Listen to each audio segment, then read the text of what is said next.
Bulletin का बाकायदा आगाज करेंगे। सिंध असेंबली ने तजावुजात के मामले पर कानून साजी के लिए करारदाद मंजूर कर ली है। अपोजिशन ने शदीद एहतजाज किया।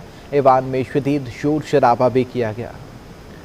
सिंध असेंबली में फिर हंगामा राई। अपोजिशन का शोर शराबा, ऐवान मंगल बाजार का मंजर पेश करने लगा। इजलास में पीपल्स पार्टी की निदा खोड़ों ने तजावुजात पर ऐवान में करारदाद पेश की कि ऐसी तमाम इमारतों को तहफ़्फ़ुज़ फराहम किया जाए जो पानी के बहाव में रुकावट पैदा न करें या हुकूमती इदारों से मंजूरी के बाद तामीर की गई हैं, जिसे ऐवान ने कसरत राय से मंजूर कर लिया। अपोजिशन ने करारदाद मुस्तरद कर दी। स्पीकर का घेराव करके करारदाद की कॉपियां फाड़ दी। सूबाई वजीर सईद गनी ने कहा कि अगर मैं लोगों की छतों को नहीं बचा सकता तो हमें ऐसी असेंबली में रहने का कोई हक नहीं, मैं इस्तीफा दे दूंगा। GDA रुकन शहरियार महर ने कहा कि ऐसी करारदाद लाकर ये अपने काले करतूतों को कवर दे रहे हैं। PTI के खुर्रम शेर जमान ने कहा नासिर हुसैन शाह ने फोन पर कहा था कि हम नस्ला टावर पे करारदाद लेकर आएंगे, लेकिन करारदाद में कहीं नस्ला टावर का जिक्र नहीं। MQM के रुकन मोहम्मद हुसैन बोले ये करारदाद तो सुप्रीम कोर्ट के खिलाफ जारी है। जो लोग आबाद हो गए, हम बैठ के कहें जी सुप्रीम कोर्ट कह रहा उठा दो भाई, आप उठा दो, मैं तो नहीं उठा सकता हूं। सुप्रीम कोर्ट पे कंटेम्प्ट मुझे एक लगी हुई है, 10 लग जाएं। सर अगर ये फैसला हो गया कि सारे घर तोड़ने में यहां खड़े होकर कह रहा हूं मैं असेंबली छोड़ दूंगा, सर वजारत तो छोटी सी बात है। आज इस ऐवान के अंदर चीफ जस्टिस साहब को नीचा दिखाया जा रहा है कि आप चाहे जितनी कानून हमें दिखाएं, हम यहाँ पर इस ऐवान में बैठकर 2 नंबर कानून भी अपने पास करेंगे। ये ऐवान ऑपोजिशन कम से कम खड़े होके आपके इस 2 नंबर रेजोल्यूशन को किसी भी हाल में सपोर्ट नहीं करेगी। मैं आपके इस रेजोल्यूशन को सुप्रीम कोर्ट से लड़ाई लड़ने के लिए ये करारदाद असेंबली में लाकर पास करना चाहती है। इसको मुस्तरद करते हैं और इसके साथ साथ इसकी मजम्मत भी करते हैं। सिंध असेंबली में अपोजिशन अरकान ने एहतजाज करते हुए नाजिम जोकी और फहमीदा सियाल के कातिलों को कैफरे किरदार तक पहुंचाने का मुतालबा किया और नहीं चलेगी दहशत गर्दी नहीं चलेगी के नारे भी लगाए। वज़ीर इत्तलात सईद गनी ने कहा है कि अपोजिशन नस्ला टावर को गिराने के हक में नहीं थी। असेंबली में करारदाद मैंने पेश की, ऐसा कानून बनाया जाए जिससे इन तमाम आबादियों को रेगुलराइज किया जाएगा।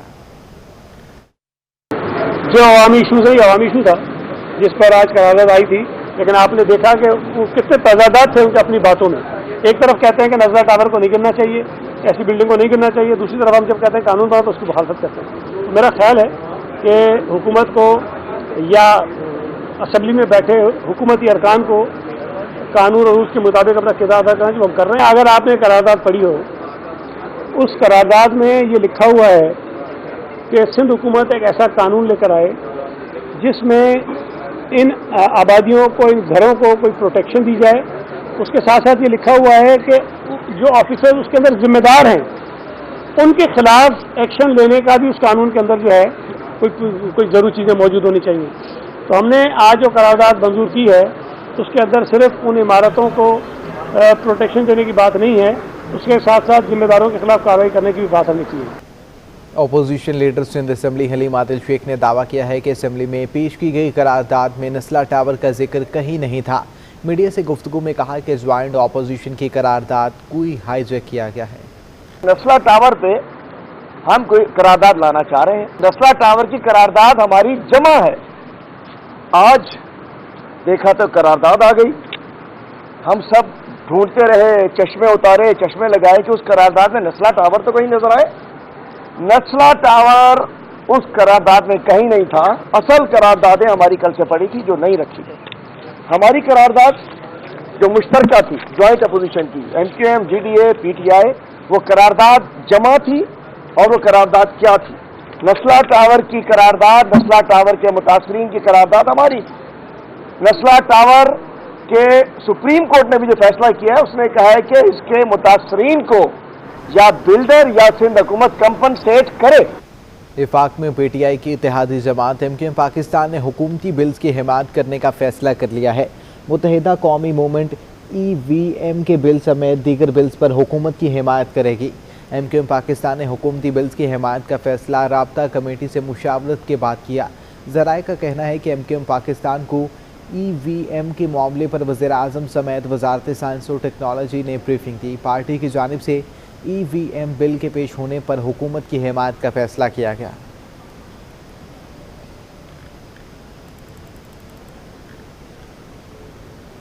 कराची से इस्लामाबाद जाने वाली PIA परवाज में फनी खराबी। कौमी एयरलाइन की परवाज PK 308 कई घंटे से ताखिर का शिकार। तर्जुमान PIA का कहना है शाम 4 बजे शेड्यूल परवाज अब रात 12:30 बजे रवाना होगी। इंतज़ार की सूली पर लटके मुसाफिरों का एयरपोर्ट पर शदीद एहतजाज। साबिक गवर्नर ज़ुबैर उमर भी मुसाफिरों में शामिल। कई घंटों से मौजूद मुसाफिरों को PIA की जानिब से सहूलत खाना तक फराहम नहीं किया गया। आप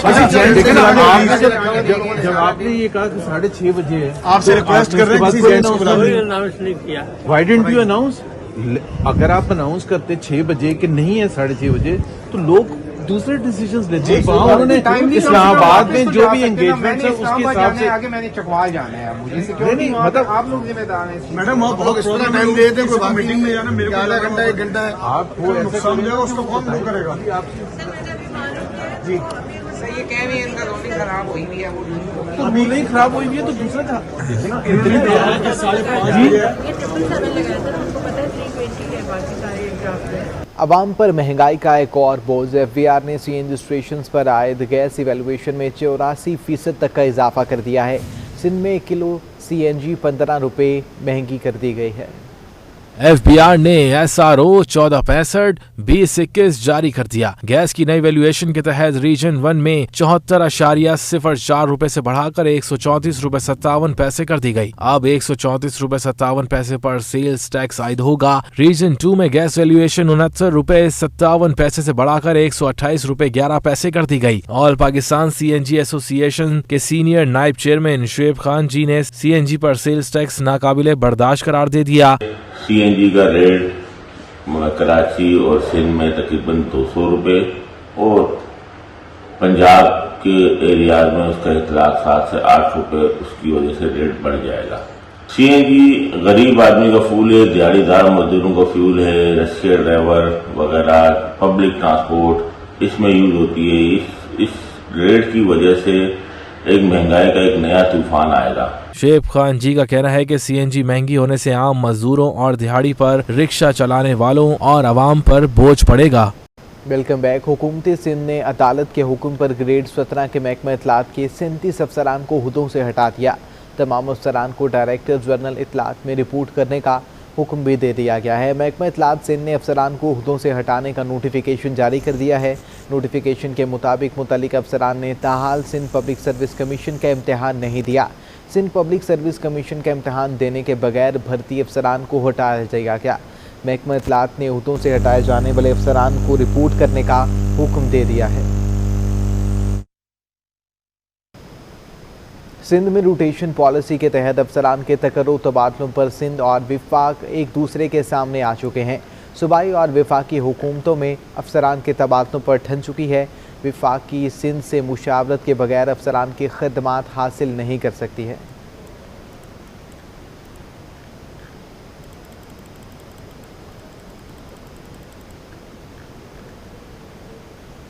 FIA ने पुलिस ग्रेड 20 के 2 अफसरान की खदमात हासिल करने के लिए विफाक को ख़त लिख दिया है।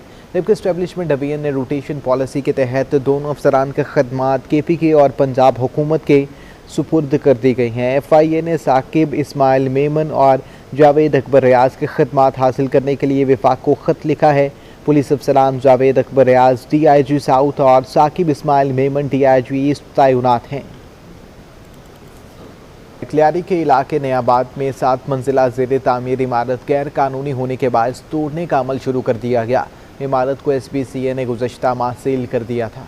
प्लाट नंबर 2457 गली नंबर 8 नया आबाद के गुंजान आबाद इलाके के 150 गज के प्लाट पर 7 मंजिला इमारत गैर कानूनी तौर पर तामीर कर दी गई थी और 8वें फ्लोर पर काम जारी था कि सिंध बिल्डिंग कंट्रोल अथॉरिटी ने कार्रवाई कर डाली। SBCA हुक्काम के मुताबिक गैर कानूनी तामीरात पर गुज़श्ता माह इमारत को सील कर दिया गया। बिल्डर फिर भी बाज न आया और सील तोड़कर तामीरात जारी रखी, जिस पर बिल्डिंग कंट्रोल हुक्काम ने मुकदमा भी दर्ज कराया था। शहरी इस कार्रवाई पर खुश हैं। अभी ये लोग ने बिल्डिंगें बनाने करके ये बड़ी माफिया आ गई है। लोगों को रोका जावे ना ही रोकेगा। बाहर साइडों पे जलजले आ रहे हैं तो उधर 100-200 बंदे मरते हैं, इधर 100-200 नहीं पूरा इलाका गर्क हो जाएगा। आप लोग कुछ ख्याल करें। कोई तो उनके पीछे है ना जो इनको देते हैं तो ये बनाते हैं। ऐसे कैसे बना सकते हैं? CBI वाले जो हैं वो साथ मिले हुए पैसे लेते, देते ज़्यादा इनको बनाते हैं। इलाका मकीन कहते हैं लियारी गैर कानूनी इमारत का जंगल बन चुका है। ज़लज़ले की मामूली सी अरताश बड़े जानी व माली नुकसान का सबब बन सकती है। गैर कानूनी तामीरात की रोकथाम के लिए संजीदा इकदाम उठाए जाएं। कैमरामैन आगा रफीक के हमरा रिजवान अहमद, सिटी 21।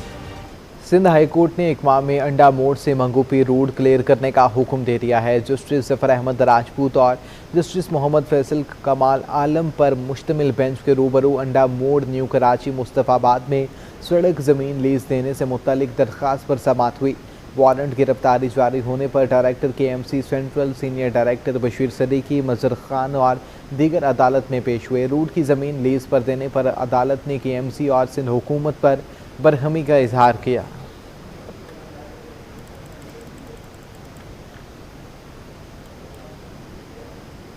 महमूदाबाद के इलाके की सड़कें टूट फूट का शिकार हैं। धूल मिट्टी से इलाका मकीनों की सेहत मुतासिर होने लगी है। गड्ढे, धूल मिट्टी के दरमियान लड़खड़ाती ये गाड़ियां महमूदाबाद की सड़क पर रवां दवा हैं। बरसों से टूट फूट का शिकार इस सड़क से इलाका मकीन परेशान है, मगर कोई मसाइल के हल के लिए मौजूद नहीं। ये तकरीबन 4-5 साल से यही हाल है और इसी तरह डस्ट उड़ती रहती है। खुदाई भी हुई है ये सामने और कोई पैप डालने वाला नहीं है। पैप भी इसी तरह नंगे रहते हैं और मिट्टी उड़ती रहती है। आप देख रहे हैं कि गाड़ियां आ रही हैं, सारी हमारी दुकानों का बुरा हाल है, घरों का भी बुरा हाल है। वहाँ आगे बनी हुई बीच का टुकड़ा छोड़ दिया, ये बिछेगी लाइन तो फिर तब जाके सड़क का कोई काम होगा। बिजली पानी की लाइनें भी सड़क के ऊपर मौजूद हैं। मकीनों ने सिंध हुकूमत और मुतलका इदारों से मुतालबा किया है कि सड़क की तामीर जल्द अज जल्द करवाई जाए ताकि लोग सुख का सांस ले सकें। कैमरामैन साजिद अली के हमरा रबिया खान, सिटी 21। शहर के यूटिलिटी स्टोर से आटा और चीनी गायब है, जिसके बाद खरीदारी के लिए आने वाले शहरी परेशान हैं। शहरियों ने हुकूमत से अशिया की फराहमी यकीनी बनाने का मुतालबा कर दिया। शहरियों के लिए दोहरी अजियत, एक तरफ महंगाई, दूसरी जानिब यूटिलिटी स्टोर्स पर अशिया की अदम दस्तयाबी। शहरी करें तो क्या करें? सस्ता आटा और चीनी खरीदने के लिए यूटिलिटी स्टोर्स पर आने वाले शहरियों का कहना है कि कई रोज से आटा और चीनी दस्तयाब ही नहीं। ऐसे यूटिलिटी स्टोर्स को बंद कर देना चाहिए। कल बस ये आते हैं 12-1 बजे आता है और शाम तक ख़त्म हो जाता है। अभी सुबह काम जॉब छोड़ के मैं आया हूँ, अब यहाँ है ही नहीं। अभी बोले 12-1 बजे पता नहीं है कि आए भी है नहीं भी आए। फिर फ़ायदा क्या है यूटिलिटी स्टोर खोलने का? इससे अच्छा बंदा बंद कर दे फिर। हैं गवर्नमेंट फ़ायदा क्या है? जो चीनी नहीं, आटा नहीं, फिर फ़ायदा खोलने का फ़ायदा क्या है? यही मुसीबत है ना। आवाम तो परेशान है, गरीब आवाम तो वैसे परेशान है। कोरंगी रोड यूटिलिटी स्टोर इंतजामिया का कहना है कि आटे की फराहमी की कल से बहाली हुई है। इस वक्त 200 आटे के थैले आ रहे हैं। उम्मीद है कि 1-2 रोज में चीनी की भी सप्लाई बहाल हो जाएगी। चीनी कई रोज से नहीं आई है। आ रही है चीनी, इंशाल्लाह हो गई, हमारे गोदाम में हो गई, ट्रांसफ़र हो गई। वो पैकिंग होके आज आ जाएगी या कल इंशाल्लाह शुरू हो जाएगी। और आटा कल भी आया था, आज भी आ जाएगा, थोड़ी देर में आ जाएगा। यूटिलिटी स्टोर्स पर कई रोज से आटे और चीनी का बहरान है। शहरियों का कहना है हुकूमत महंगाई पर काबू करे और यूटिलिटी स्टोर्स पर अशिया की मौजूदगी को यकीनी बनाए। सिंध हाईकोर्ट ने कायद आज़म और फातिमा जना के तर्के के तहकीकात के लिए जस्टिस रिटायर्ड फहमीम सदीकी की सरबराही में कमीशन बनाने का हुक्म दे दिया है। हाईकोर्ट में कसरे फातिमा मारूफ मोहटा पैलेस में मेडिकल कॉलेज के क़याम से मुतल्लिक दरख्वास्तों पर समाअत हुई। सरकारी वकील ने मौक़िफ़ दिया कि सिंध हुकूमत ने आपके हुक्म के ख़िलाफ़ अपील दायर की है। जस्टिस ज़ुल्फ़िकार अहमद ख़ान ने रिमार्क दिए कि सिंध में आसार कदीमा बदहाली का शिकार हैं। सिंध सरकार ने कोरोना लॉकडाउन में नरमी के फैसले की मज़ीद 15 रोज़ तक तोसी कर दी है। महकमा दाखिला सिंध ने तरमीमी नोटिफिकेशन जारी कर दिया। इंडोर और आउटडोर तकरीबात में वैक्सीनेटेड अफराद ही शिरकत कर सकेंगे। नवी जमात के तलबा के लिए बड़ी खुशखबरी है। बोर्ड की इम्तहानी फ़ीसों में कमी का ऐलान कर दिया गया है। सानवी तालीमी बोर्ड के चेयरमैन सैयद अशरफ अली शाह कहते हैं कि शहर में कोरोना वायरस के बाइस बहरान की वजह से वालिदैन, तलबा, बोर्ड से इल्हाक स्कूल मालिकान और स्कूल एसोसिएशन की तरफ से ये मुतालबा सामने आ रहा था कि सानवी तालीमी बोर्ड साल 2022 की इम्तहानी फ़ीसों में कमी का ऐलान करें। मैट्रिक बोर्ड ने नवी जमात की इनरोलमेंट फ़ीस को 1200 से कम करके 900 रुपये, जबकि इम्तहानी फ़ीस को 2100 से कम करके 2000 रुपये कर दिया है।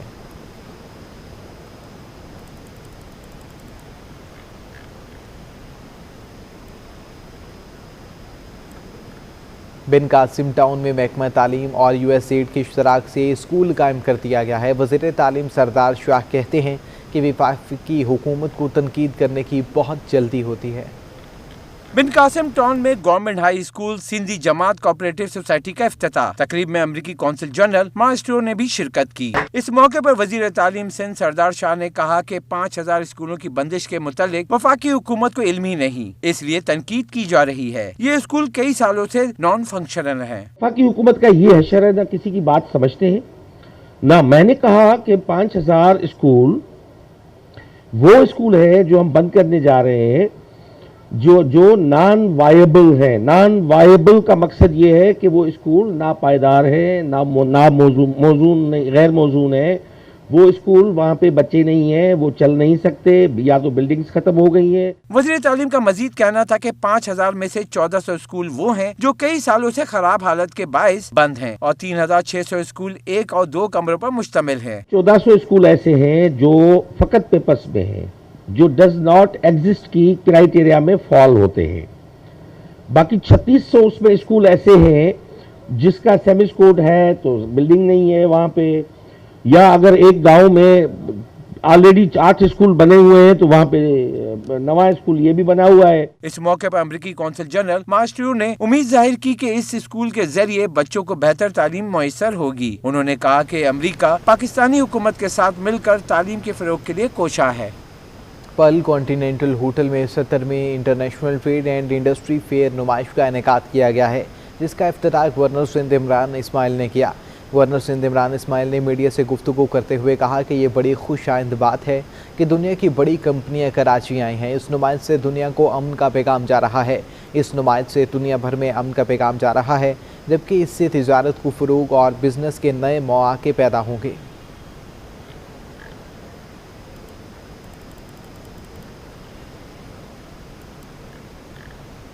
डॉलर की मुसलसल ऊंची उड़ान रुक गई। इंटरबैंक में डॉलर 40 पैसे सस्ता होकर 174 रुपये 89 पैसे पर बंद हुआ। अमेरिकी करेंसी की मुसलसल बुलंद परवाज को ब्रेक लग गए। इंटरबैंक में डॉलर 40 पैसे सस्ता 175 रुपए से नीचे आ गया। इंटरबैंक में डॉलर 175 रुपए 29 पैसे से कम होकर 174 रुपए 89 पैसे पर बंद हुआ। ओपन मार्केट में भी डॉलर की कदर 80 पैसे गिर गई। डॉलर 177 रुपए का हो गया। माशी माहिरीन का कहना है कि गैर यकीनी सूरत-ए-हाल के 22 रुपए पर दबाव देखा जा रहा है। मुसलसल बढ़ता तिजारती खसारा भी हुकूमत के लिए चैलेंज करार दे दिया। डॉलर के बाद दीगर गैर मुल्की करेंसियां भी सस्ती हो गयी। यूरो 55 पैसे कम होकर 201 रुपए 45 पैसे और बरतानी पाउंड 238 रुपए की सतह पर बरकरार रहा। ओपन मार्केट में इमारती दरम 1 रुपए 35 पैसे सस्ता होकर 49 रुपए 45 पैसे और सऊदी रियाल 50 पैसे कम होकर 46 रुपए 45 पैसे का हो गया है। वफाकी टैक्स मोहतसिब आसिफ महमूद कहते हैं कि हमारी कोशिश है कि ताजरों के मसाइल वन विंडो ऑपरेशन के जरिए से हल किए जाएं।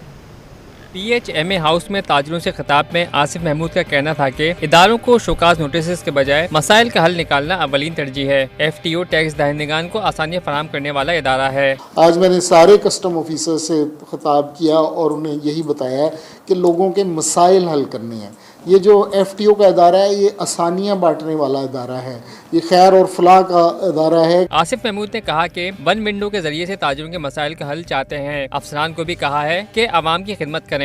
आप लोगों को इंतज़ार ना करवाएं, आप लोगों ओपन डोर पॉलिसी रखें और लोगों के मसाइल हल करें, तो इंशाल्लाह इसी तरीके से ये सिलसिला जारी और सारी रहेगा। PHMA के रहनुमा जावेद बिलवानी का कहना था कि मुल्की एक्सपोर्ट में 15% जबकि टेक्सटाइल एक्सपोर्ट में 25% हमारा किरदार है। हमें उम्मीद है कि वफाकी मोहतसिब मसाइल का हल करेगा। कैमरामैन इमरान खान के हमरा Habib Khan, city 21 news. Vespa world Scrabble championship 20 नवंबर से 5 दिसंबर तक खेली जाएगी। वर्चुअल चैंपियनशिप की मेज़बानी पाकिस्तान कर रहा है।